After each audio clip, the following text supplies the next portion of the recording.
Previously on Balls. Roger. Yes. Oh, Roger the Soul. Gotcha. Mate, we had a network crash here. How's your friendly going? So far so good. Is Dowder in goal? No, Brighton played. Brighton played. Yeah.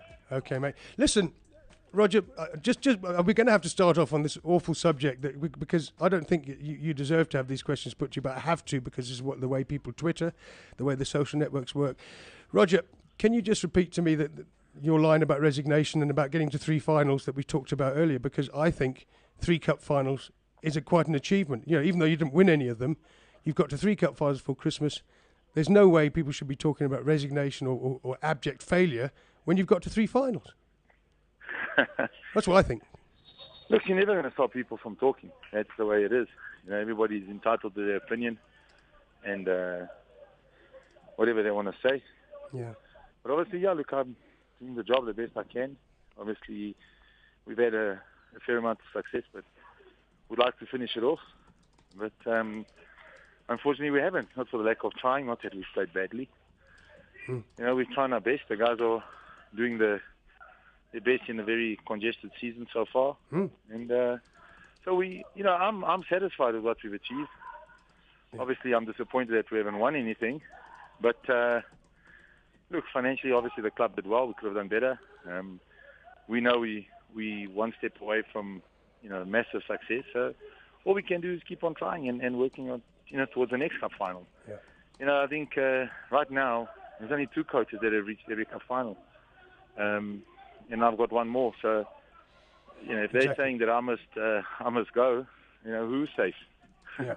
If they're saying but I must go, I won't worry about others. I just got to worry about myself and doing the job that I've got to do. Exactly, mate.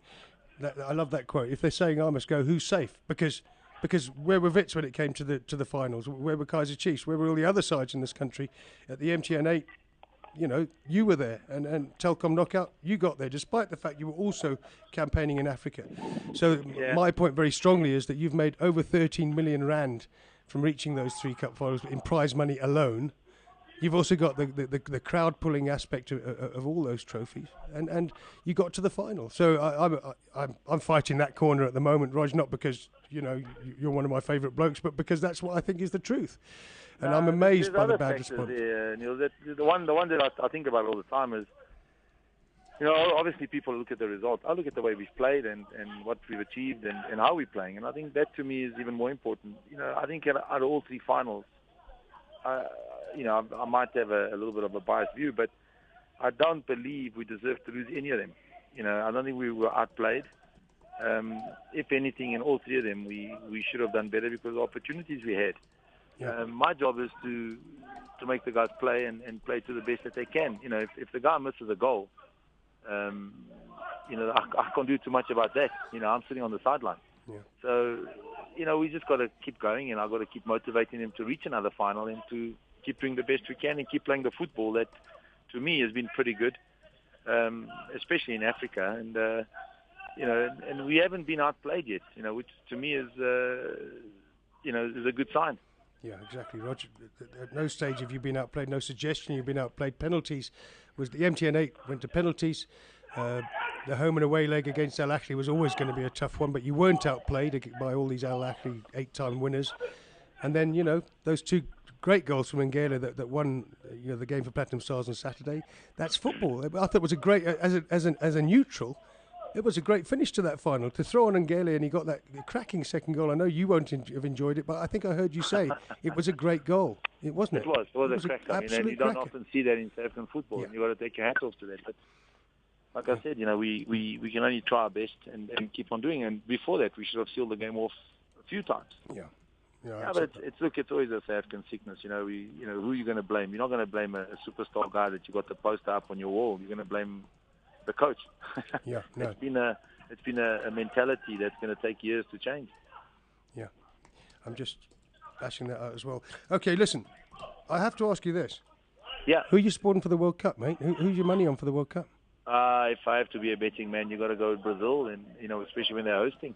The hosts are always a contender, and then on top of it, it's Brazil. So you got to put your money on Brazil. But then there's obviously a couple of other sides that have been fantastic. I mean, Germany have been great. Spain, I think, has gone a little bit stale and a little bit predictable. But I think Belgium could be the sort of the outsiders that could surprise a few people. Yeah, Roger, a lot of people have been talking about Belgium. I mean, I thought you'd come out straight away and say Portugal. I know you have links with Portugal. You're born in Mozambique. Group, Germany, Portugal, Ghana, USA, if Ronaldo gets injured, I think they're in trouble. Yeah, that's exactly that. I've never seen Portugal as serious contenders. I think they had their chance in the Europe, when they hosted it, and they lost to Greece twice. Yeah. And I think they're going to have to wait for probably a generation to come. Yeah, it does look that way, mate. I feel the same about England. I don't have any belief in them at the World Cup at all. So, Roger, on Monday, you're back in league action. There's been this strange enforced break this week, which perfectly justified as we mourn Madiba. But funny enough, on Monday, I see that you're playing Platinum Stars. Yep. How are you going to approach it, mate?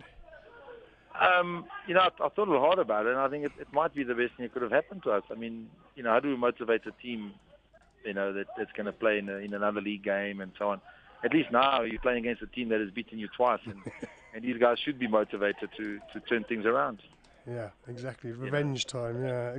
After they've done the other two cups. It should be easy to motivate them this time around, and let's see what they do. We're going to try and rectify a few things and improve in a few areas, and then have another go. Yeah. It won't be hard to motivate them against a side that's done you guys twice, very, very close games. And there was no question. I mean, the two of you are basically on the same kind of page, aren't you, in terms of talent. But I think when you've got a guy that finishes like Ngele did on Saturday, that's what we're all looking for in this country. We're looking for that sharp striker that can hit the top corner rather than absolutely fluff it just wide.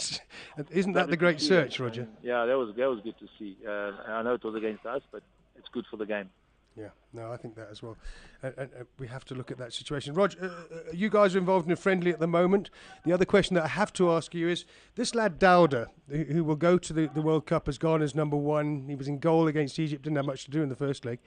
Are we going to get a look at him soon, or will it stay with Senzo? And he's working extremely hard. He's always in contention.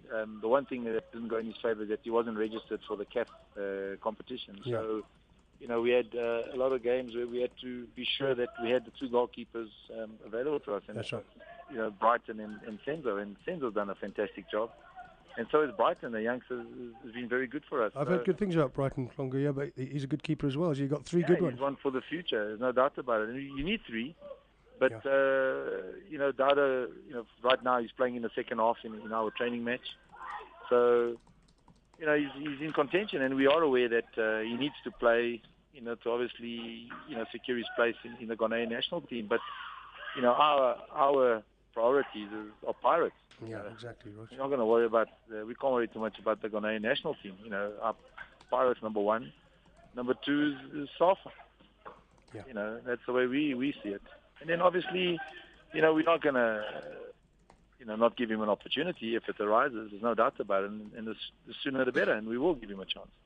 Okay, Roger, I've got one more question for you, and that is, with Chan coming up, and you guys having played 5 games and everyone else has played 12, and you guys desperate to go from the bottom to the top, are you going to have to release players for Chan, or how are you going to play that? Do we know yet if the fixtures... We don't know yet. We're waiting for the meeting to happen between SAFA and the PSL, and we will be notified what the ruling is going to be. I'm almost certain that the clubs don't really want to release anybody because, it doesn't matter who you release, it's going to affect your team, especially us. I mean, it doesn't matter who you release. You might need him at some stage, and especially with us with such a congestive fixture list, which we're probably going to be playing every third day in the new year. So, we've got to be careful and be sure that we don't get caught short. Okay, mate. Listen, if you pick a strong home base, Chan obviously is just for the guys that play in this country. And if you pick a good side for that, it's going to take 7 or 8 Pirates players in that squad. And yet, there you are with 5 games played at the bottom of the table, desperate, to start that surge up the table. It's going to put you in a very difficult position, I think. Yeah, it does. It does put us in a difficult position. We are aware of it, and we know it's going to be difficult when it does start again. I mean, that's why we're trying to play these matches like we're playing today, to have a look at other fringe players that haven't really had a run. to be sure that when that happens, we're ready with enough depth to be compatible. Yeah, absolutely, Roger. Listen, very best of luck, mate. I feel like after that initial tide after the cup final, I understand the emotion of Pirates fans losing 3 finals is hard, but I think there's a turnaround in opinion, and stick to it, mate. Bottom to the top 100%. it is. Thank you. Cheers, See mate. you, Roger. Great stuff. Thanks for talking to us. Cheers. Roger Desar, always available to us to talk when our network doesn't crash. I've got to say that I'm a big Roger fan, obviously. Everyone knows that. I think he's done well. Don't forget, they were 10th when he took over from Augusto Palacios last season. They ended up 3rd in the league, having won 2 trebles under Julio Leal and Ruud Krol before that, and Augusto Palacios for a while.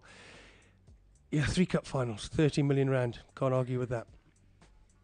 I can't believe, Neil, you didn't give me a chance to ask him about his substitution ways. Oh, well, that's what we're talking about. You should just jump in, mate.